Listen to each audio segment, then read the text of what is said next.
Hey, everybody, we got a good one here today. Phil Vischer on the Holy Post podcast with his host. They decided to give Alyssa Childers the work over because she made a list of reasons to start suspecting that your favorite speaker or pastor, author was moving toward progressive Christianity and idea or thought. So she wrote some affirmations. These are what progressives affirm, and then some denials, things that progressives deny. Real quick, let's look at the video that Phil did, and shout out to Christian Chinup. The link will be down in the description because they put this video together. It's kind of funny, but they point out something that's clear that I think you all should see. Let's go. Disagree with media, personalities, so that we don't hear people we disagree with, or we only hear them filtered through the people we agree with.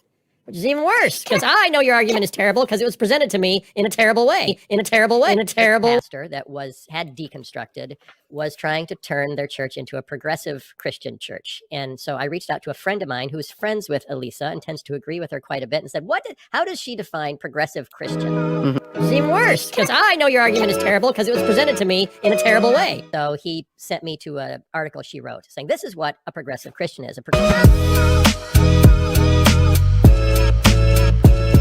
Progressive Christian is someone who denies one or more of the following doctrines on this first list and then affirms one or more of the doctrines on this second list. Okay, you ready for this? Yeah, this sounds very precise. It's very precise.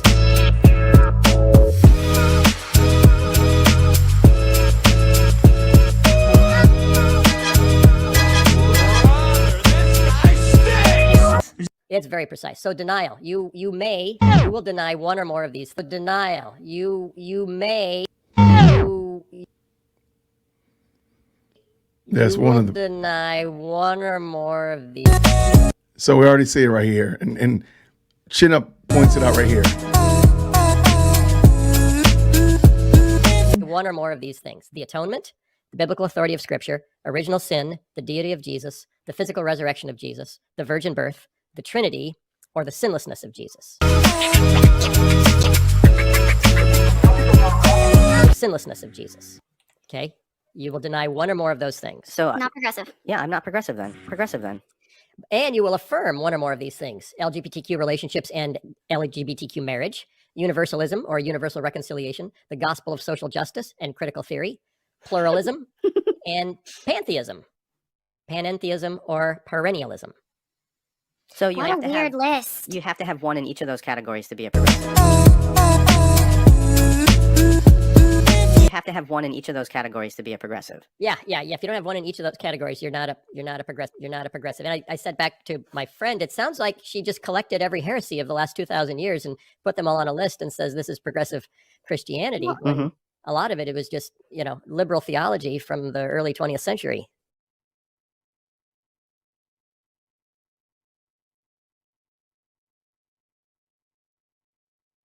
Or we only hear them filtered through the people we agree with. Which is even worse, because I know your argument is terrible because it was presented to me in a terrible way. Notice this? I feel like I'm taking crazy pills!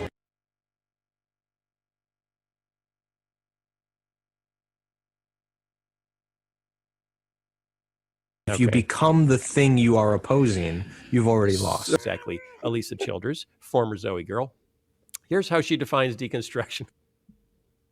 All right. So I wanted you to see right there how Phil and the Holy Post team really misrepresented what Alyssa Childers actually said. So I found the actual article, and this link will be down in the description as well. So let's take a second just to go over it real quick. It's a really short article, and I think it's to the point.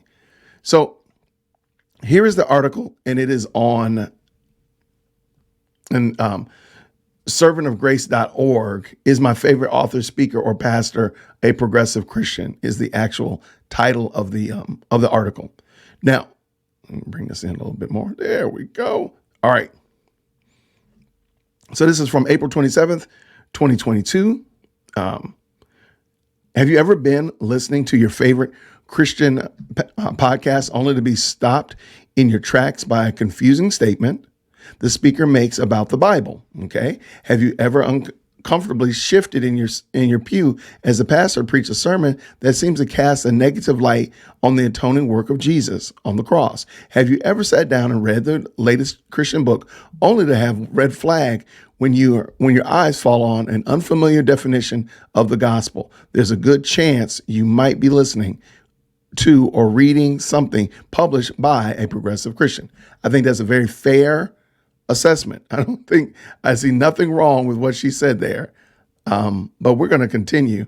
This actually makes it a little better. Okay, cool. All right, let us continue.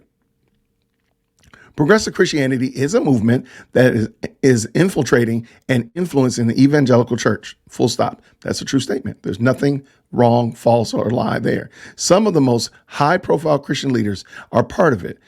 This movement seeks to reinterpret the Bible, reassess historical documents, and redefine core tenets of the faith. I agree. While claiming the title of Christian and boasting a high view of the Bible, it is sweeping up many unsuspecting Christians into a false view of who God is and how he saves people. It can be very difficult to spot. It's not like progressive Christians typically introduce themselves like, "Hi, I'm your friendly neighborhood progressive Christian, and I'm here to preach a different gospel." The slow slide into progressive Christianity is so subtle that it's almost imperceivable unless you know some basics. This is not a comprehensive list, as you can see already. The following lists are not comprehensive, and they aren't a catch-all for every progressive Christian. Phil Vischer completely ignored that statement.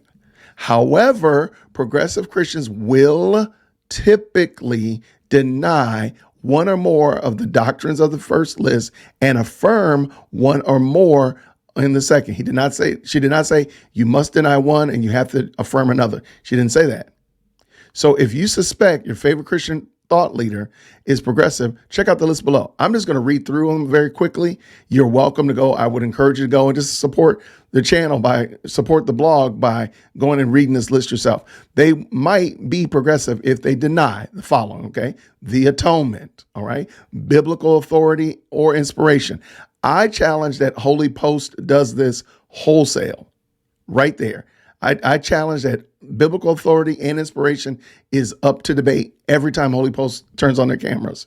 So I don't think that they can say that they don't have something checked in that box. But let us continue.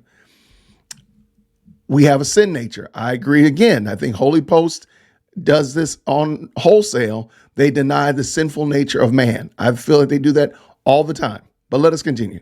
That sin separates us from God. Again, I believe, and you'll see in the things that they affirm, I believe that they don't have a clear, defined understanding of sin and what sin actually does in our relationship with God. The deity of Jesus.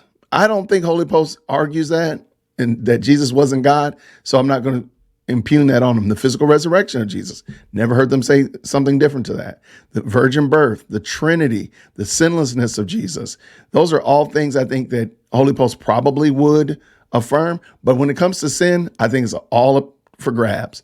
Now, of course, we could get into some deeper weeds. I don't listen to everything that Holy Post does. So maybe they do deny the Trinity. Maybe they do put some suspect on Jesus's divinity. But definitely in the category of sin, everybody on that panel needs to check that box for sure. But let's go. This is where it gets fun. These are things that these things to look for about progressives. They might be a progressive if they openly affirm the alphabet relationships in marriage. Are you trying to tell me that Holy Post doesn't? I want to see that. Universalism or universal reconciliation. I haven't heard them say that they believe that, but I also haven't heard them deny it. Critical theory. Let's just end right there. We can stop right there. It's over. Critical theory. Pluralism. They have some pluralistic ways. I'll say that much. Pantheism or perennialism or pantheism. I have not heard that per se, but I'm sure somebody could prove to me or show me something and I wouldn't argue with them. I definitely believe that the alphabet mafia as well as critical theory, those are boxes they have to check. They have to live there. I'm sorry. They have to.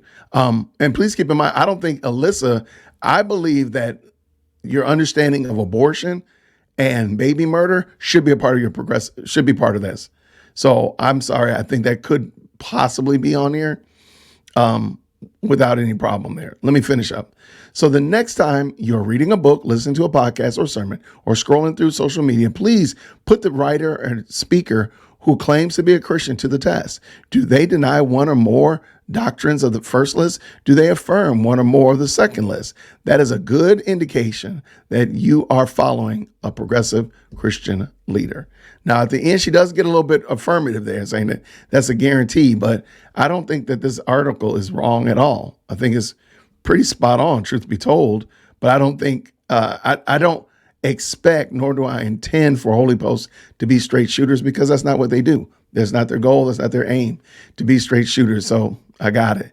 Anyway, this is a one and done. I appreciate you checking it out. Let me know what you think down in the bottom. Let me know what is on your list of progressive Christianity. What would be on your list of the affirmations or denials of progressive Christians? And until next time, everybody, grace and peace. We're out.